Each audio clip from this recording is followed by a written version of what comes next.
Thank you very much, Efrain, for introduction. I am still impressed by Dr. Gibbs' lecture, and I am impressed by the oncologists. In real life, we have really challenges, one of the biggest, but these are inspiring oncologists. We hope to meet them. I am glad to represent the Society of Nuclear Medicine, Arab Society of Nuclear Medicine. It depends, the role of the societies is heterogeneous in Arab world and also worldwide. However, we are planning and we are implementing few tasks to enhance and to support the theranostic and trainings in the Arab world. Where do we stand in the societies? We are, you can find us beside all other societies which are well recognized. You can find us in the European, American, and other official websites. The foundation of Arab Society of Nuclear Medicine goes back to 2014, where we met during ARASIA project in the headquarters of International Atomic Energy Agency. And ARASIA project is a cooperative project for the Arab country in Asia, and there with the representative of few Arab countries and support of IAEA, we have established the society. Founders and leaders, it is worth mentioning that my previous colleagues who were on top of the society as presidents, as Dr. Akram, founder and the first president of Arab Society, Dr. Mohammed Haider from Lebanon, the second president, and currently I can tell you that my colleague in previous years, they did a lot of job, a lot of efforts to sustain the society, and maybe I did the least. What are the key aspects of our society? Promotion and education and training is on top of our goals. Then we want to establish the society itself as an organization to be recognized, and so we can go further with our mission through the Arab countries. And fostering collaboration among nuclear medicine communities, and it aims to elevate the Arab regions in the international events in terms of research, projects for cooperation, learning, teaching, and so on.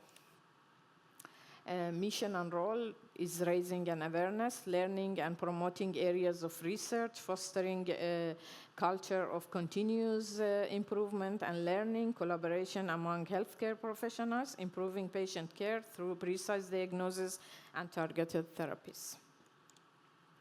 Challenges that we have to sustain the existence of society. Challenges are many. I can tell you the first could be the funding and resources collaboration, limited professional development, political instability in the region, heterogeneous standards, lack of public awareness, limited research and innovation, as Dr. Akram also mentioned, and language barriers.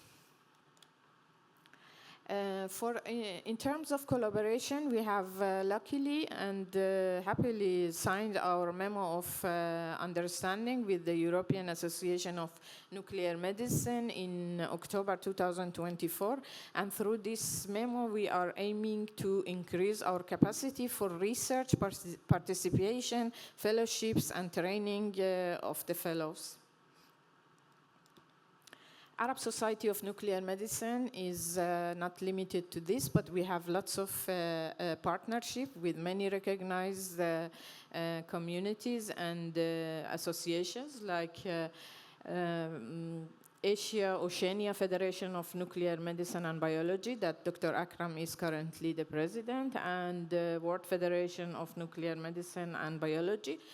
and also with other societies such as Algerian, Moroccan, and Morocco, and our leaders also have been engaged in some teaching of the fellows of these countries. So for Arab society, participation, contribution, teaching and learning are the main goals. For this, we have participated in Egyptian Theranostic Summit, which was last week in Egypt. And as Arab Society members, we have contributed to Theranostic, and we had a good discussion and collaboration with Egypt. And for Egypt, the legacy of medicine and science is very well known, and we are aiming to expand our society activities in Egypt for further short future.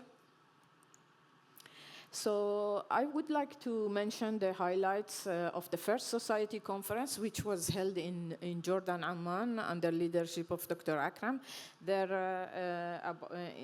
It was the participant of 30 countries with 350 participation.